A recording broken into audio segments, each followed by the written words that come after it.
we're talking about investing in Web3. A few days ago, I read in Fortune magazine that investors are betting $27 billion that Web3 is the future of the internet. And they're defining Web3 as promising that users will be guiding protocol instead of developers. But before we get into that any further, for people who in the audience are not a part of the OG crypto crew, I recognize a few of her, I would love for Crystal to give us her definition of Web3, and then we can get into some questions around investment strategies.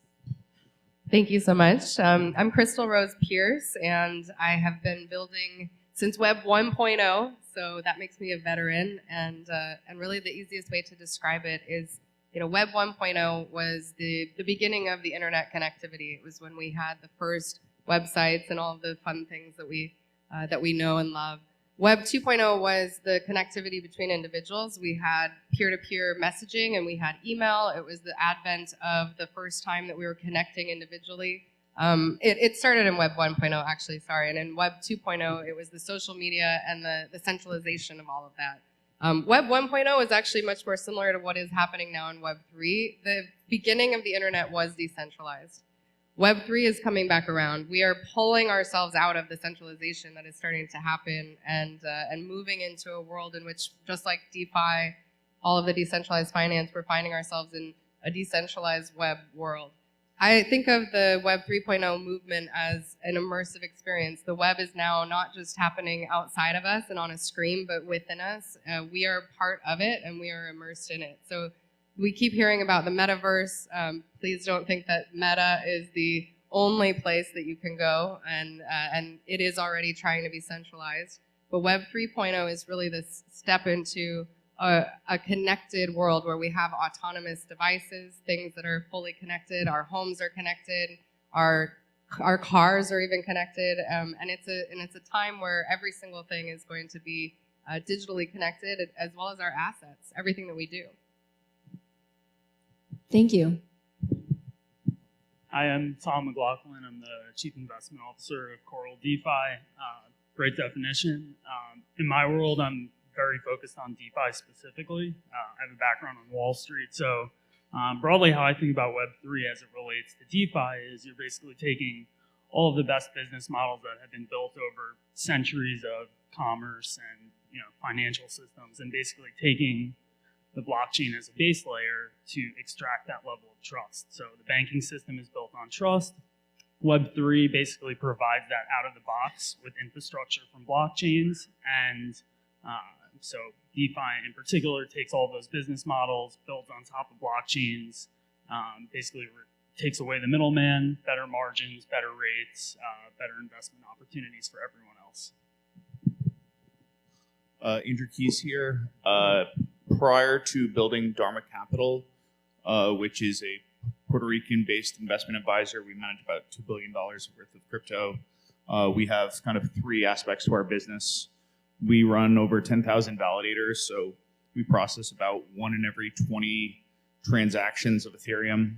On the staking side, we have a lending side where we lend Filecoin miners Filecoin to basically diversify around the world and incent the storage of high performance data rather than just kind of ones and zeros. And then lastly, we have a venture fund where we just make proprietary bets on infrastructure that we understand. So for me, I would say kind of two things. I like both of those examples of kind of what Web3 is. I think of it more on the comp sci side of like Web 1 was read, Web 2 was read and write, and now Web 3 is read, write, and now own. Simply put, kind of the internet commoditized how human beings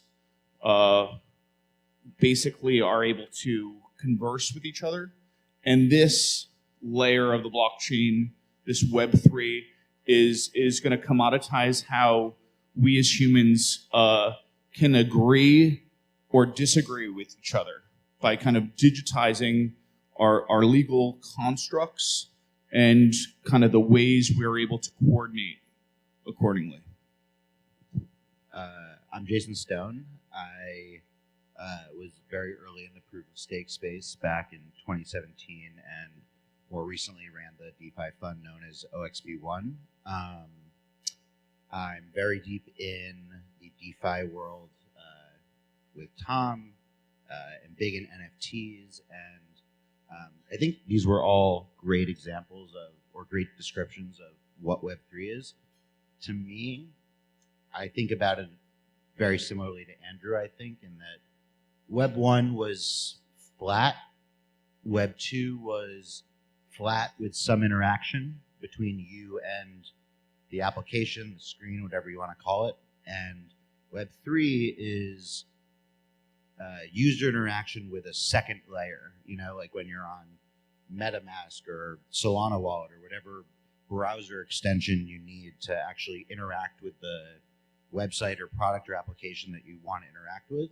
You have to have something else going on, whether that's EVM, whether that's some web-based application, but it's something more than. And I think that as we evolve to Web 4, Web 5, whatever those may be, we'll see other themes about kind of the next iterations and how humans interact with their technology and the types of things or tools that we actually need to do that on the internet. Thank you, all of you, for those descriptions. There's a lot of overlap, but then there's some perspectives that deviate from one another a bit. So when it comes to Web3 and the metaverse, you know, we're seeing a lot of hype. There's a lot of noise. There's things happening like people paying $650,000 for a digital yacht in the sandbox. What are some investment strategies or trends in Web3 that you're seeing that you think people should be paying attention to? Andrew? So I'll take one, which is kind of like the more boring one. We're kind of like the boring fixed income pinko of the kind of corollary in Web3, which is the concept of staking, where people, if they have these assets already and they're net long them, and they're going to have them and they're just sitting in cold storage, they're not really actively generating more yield. And now with kind of game theoretical incentives, one can deposit, provide beneficiary action to a network and earn a yield on that asset that was otherwise dormant. So if you have 100 Ether, you can deposit that, provide beneficial action to the network, and earn 5 more Ether over the year, as an example. And I think that's a really powerful concept of putting money to work in a relatively riskless environment versus these guys who are smarter than me in DeFi, but may have different types of risk.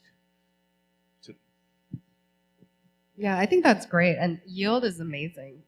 No fees plus yield. It's like everyone keeps saying, how is this possible? What's happening? I think Celsius has paid out $1 billion of yield already and charged 0 fees. So to me, that's one of the best ways. I'm into NFTs. We just launched the Lighthouse NFT Smart Gallery this week here in Puerto Rico. Thank you.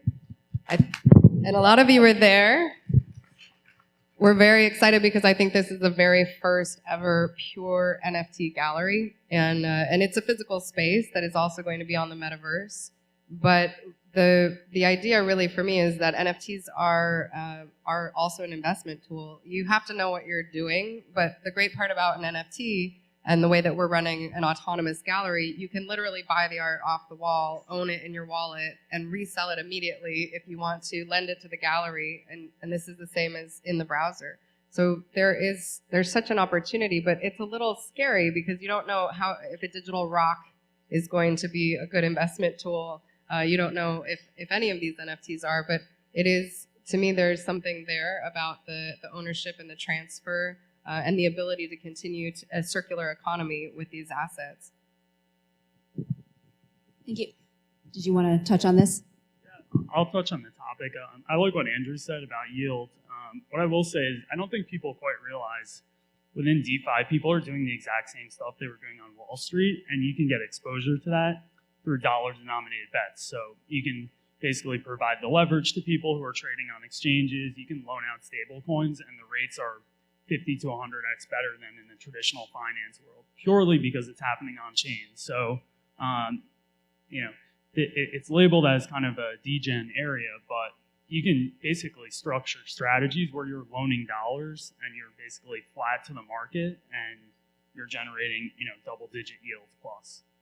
What's even more meta, I guess we'll call it, is in the staking world, we saw so quickly this movement to liquid staking derivatives, and that's basically the ability for you to do something further with your assets even after staking them. So Andrew was saying these staking assets sitting in cold storage, relatively riskless. You can stake them for 5%. That's great yield for no fees. Everyone loves that.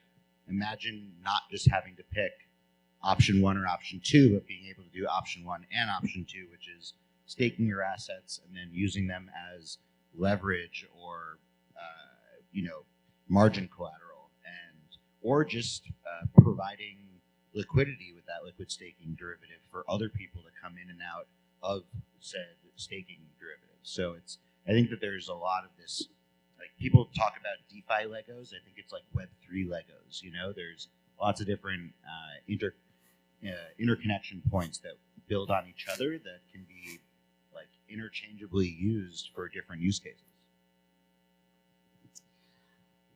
I have a question for you guys about barrier to entry, and if that's something that you discuss with your teams about, the whole promise of crypto and blockchain is that it will provide access for everybody around the world to have wealth creation. And I think NFTs are doing that, right? Against the noise of Bored Apes of the size of trucks in Miami. And this is not an insult to anybody who might own a Bored Ape, but there's a lot of noise going on with these different PFPs happening.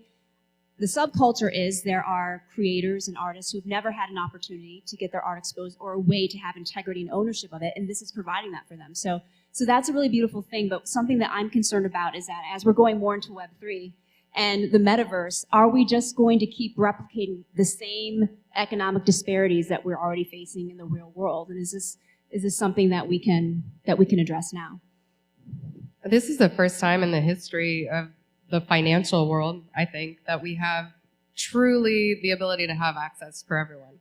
And we're seeing this, I'm seeing it personally by going to Central America. We've been dealing with a lot of the different presidents and people who have been asking for help, advice on creating pro-innovation policy. And we've seen it with El Salvador as the first example. The first country ever to accept Bitcoin as legal tender went online September 7th this year. And in 1 month, they started with 70% of their people having no bank account. In 1 month, over half the population not only had a Bitcoin wallet, but had Bitcoin in it. So those same people who don't have access to traditional financial tools are coming online. I would say that this month, by where we are today, we're almost at 70%. So we're just about crossing the threshold that the same people who had no bank accounts today are now not only online, they have Bitcoin in their wallet, and this is the first token that they're going to use, the first chain. It's the first time that artists are having this same access to capital as well. For over 20 years, digital artists have been making art without the same exposure as traditional art. And what I'm seeing with the numbers that are happening, artists today are able to make more money living than dead. And it's a result of the smart contract having a royalty. Actors make a royalty, musicians make a royalty. Traditional artists have not been able to make a royalty until today, and now they can actually be the beneficiary of the big sale of their art that happens way after they've sold the first piece. Basquiat sold his first pieces to be able to buy food, and when they're selling for millions of dollars, he's not the beneficiary, and neither is his estate. So I really think that it's access to capital now in the immediate, and it's also down the line. It's something that has never been done before, and I think it's truly going to crack open the financial world for everyone. Yeah, thank you. I would argue that if anything, over time, it's becoming the barriers to entry are actually going lower. Everybody kind of talks about Ethereum gas fees, and that's a whole nother subject. But with kind of the layer 2s and all the tools available, if you take kind of 2017, if you're going to launch a token project, you'd have to actually go get like a traditional market maker. You'd have to get a development shop to build your smart contract. And all of this stuff has basically been automated. So if you're an entrepreneur, this is the best time to be alive. You can basically have your project launched from the technical side in terms of the token, within a day for a couple $1,000s. And you can actually be your own market maker. You you can go to Uniswap or decentralized exchange. And those tools are fascinating in the fact that, Wall Street makes billions of dollars a year off of this, and somebody basically took that whole idea and codified it. And so now you can start up a Uniswap pool with your token, have it live, and have liquidity within a day. Part of that is obviously like gray area regulatory-wise, but sort of democratization of access to capital and financial tools is just getting much better over time, and I think it will continue to. Agree.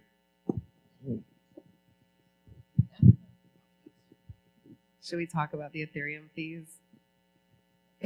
So I just bought an NFT for $250 and I paid $108 of gas. And that to me makes it so that there are things that are still inaccessible. The creators who are making NFTs on a small scale have to use a chain that doesn't have fees. The people who are buying the $500,000 Bored Apes, I think they don't mind the fees so much. There's almost like a classification now that's happening. But I do think that there are options, right? We have thousands of tokens, thousands of them just on Ethereum. So there's always going to be accessibility, and that's one thing that we're starting to see as we look at these developing nations. I was very surprised that Bitcoin was adopted the way that it was, because we have fees on Bitcoin as well, but there is a solution. We now have wrapped Bitcoin. So we have wrapped Bitcoin as an option on different chains. There are wallets like Libre, Bitcoin Libre, that has a wrapped Bitcoin solution, just like Venmo. You can send Bitcoin back and forth. I would love to see this happen on Ethereum also.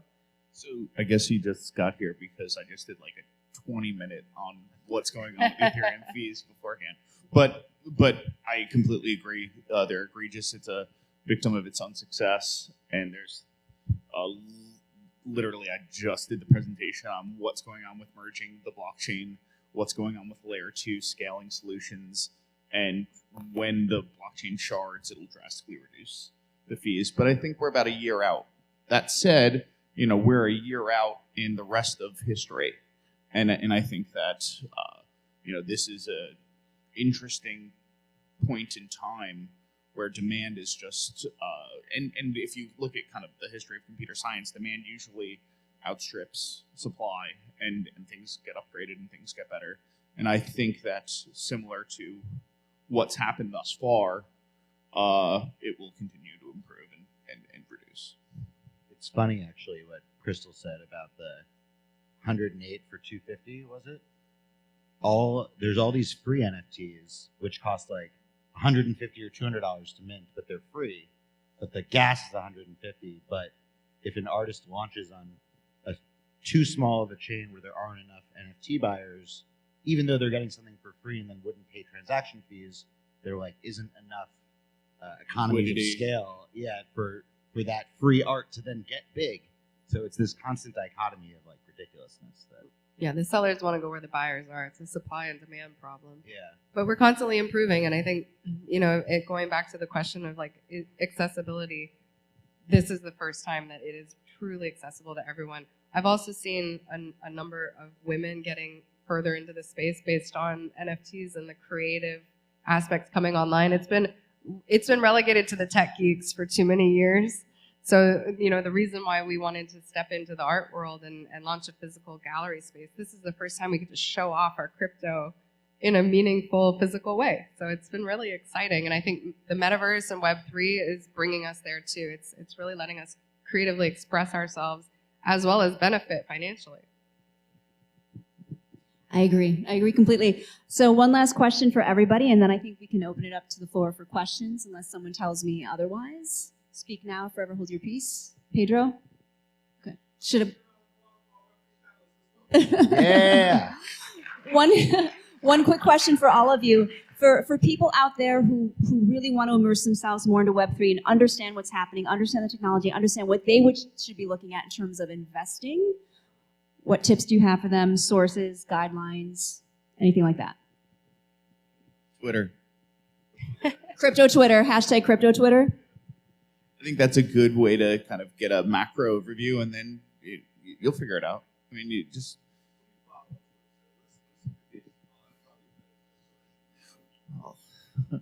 I follow Kathy Wood. I think like she is like a matriarch of investing. And she doesn't really go down the crypto rabbit hole. She's more of a generalist. I think Bankless does a really good job in producing high quality content and Signal. I like Defiant for educational videos. People like Keyboard Monkey, Von Misses, just like the good traders, Sisyphus. Honestly, if you follow like one or two of the big traders, they all comment on each other's stuff, so you end up seeing like who the most active traders are, and Yeah, I think Delphi is probably the leader in terms of actual research, but I think all of the alpha is spilled on Twitter. And I second what Jason says. But running an investment fund, I would say that really the best way to learn anything is to actually get in there and do it, because if you're assessing different investment opportunities in different funds, like the level of difference in questions I get and understanding from people who have at least installed a MetaMask and gone on to like Compound Protocol or Uniswap, it's just so drastically different. So I think really the best way is to just get in there, fund it with a couple $100 and use the bridges, use the exchanges, because otherwise it's just going to be way too esoteric for you to actually have any understanding of what's going on. My Web3 investment strategy is awful. I would not recommend anyone follow it. I have just been investing in the things that I like to use. I have been in spatial web, and I've been using these different metaverse tools. And in terms of NFTs, I'm literally just going by what I enjoy or what I love. Some of it is valuable and successful. Some of it 10x's the day that I buy it. Some of it doesn't. I definitely go through the Twitter hype machine, though, and I do follow. Because if there's a lot of hype around something, generally that means there's going to be good wind under it. But you know what I've been putting a lot of time and energy into lately are the philanthropic DAOs. So the NFTs where they go into a DAO and then they literally just go into different types of philanthropy, not an investment strategy at all, just a way to benefit the planet with the blessings that we've had. So Whales for Whales recently has been amazing. You buy an NFT, it goes straight into a DAO that cleans up plastic in the ocean. And I've been backing those projects because I think for the first time, we're also finding that we've had this giant wealth creation event happen in the last few years, and the people who are bringing in all of those wonderful investments are actually putting it back out to the planet in a meaningfully good way. So that's my year has been more about helping. Let me add something to that, because you just said a statement that's incredible. We are actually in the biggest wealth creation cycle in history, not wealth transfer. And I firmly believe that. And I also believe we're entering into a creator economy as opposed to a capitalist economy that's ruled and governed the world for the past 200 years. But yeah, what about Piper? What kind of investment strategies Piper got? Well, she's made it through this whole panel without eating through her service dog vest entirely. But Yeah, Piper. But she's losing it. I just wanted to make a comment because you brought up DAOs, and I think this is for another panel, but I was talking with someone outside about how 2022 is probably going to be the year of the DAO. And just to your point, investing in helping the planet is one of the greatest investment strategies there is. So thank you for that. Do we want to do questions, Pedro, before we get off stage? Anybody have any questions? Questions? You got Piper questions? We says got buy answers. Doge. What? Piper says buy Doge. Buy What? Dogecoin. Buy Dogecoin. This is not investment advice. Not investment. How about by Not Piper Coin? She's Piper- cuter than a Shiba Piper Inu. Coin. No questions for the Piper Web3 coin dropping investment 4 strategy? p.m. this afternoon. You guys, we probably We can got patch like that $15 computer. billion on stage. No questions for him? Everybody rich as shit? Okay, perfect. All you billionaires get off the stage. Thank you. Give him a Thank round of you, applause. Let me get everybody. still shot.